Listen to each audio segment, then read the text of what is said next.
मालेम की लेबाक कयाना पावर की दमक हिदानरकलबा मतम असदा नॉन वायलेंस हाइबा असिना ख्वाइदगी मपांगल लेबा खुलाई अमा ओइरकली हाइना CLP leader Okram इबोबीना फोंदोरकले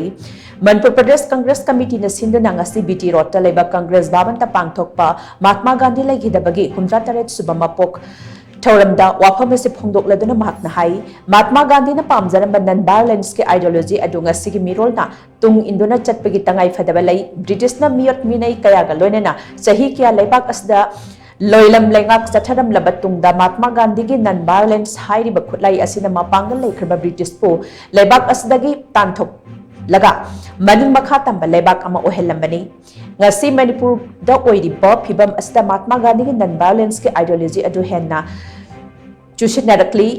maram aduna mahaki wakhalon adu tung induna ekhoi khudingmakna lamdam asta tangdu laita bahanjil hanana bahotna minabagi tangai phadaba lei haina sumakna makhata na phongdoki ngasi ki thoram adu da MPCC president Kemega Centra CWC member gai khangam MLA MPCC ki office bearer amade member singsu saruk yakhi mahatma gandhi ki mitam da haikat laikat tamduna ikai khumna bu utpana thoram adu gi maroi ba saktam oikhe Mahatma Gandhi ji ने पामबिरंबा violence याउदबा मदुगी उपायना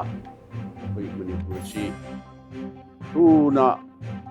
शांति पुरनबा कोई होना मिनबा दरकार होय मसी महात्मा गांधी की message अदुगा मागी पामजबा principal ideology से मसी कोई पुनमगना थबक होय ओंथोगा मणिपुर दा जिक सही अनि फारकदरबा मणिपुर की वायलेंस न मरम होइदना अवाबा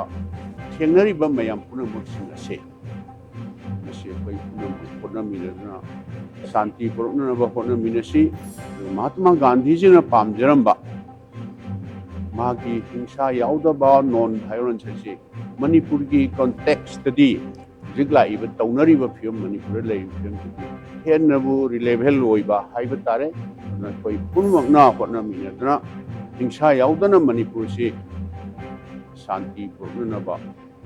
कोई होनमिनसी हाइबा पाउदेन कसी अपडेटिंग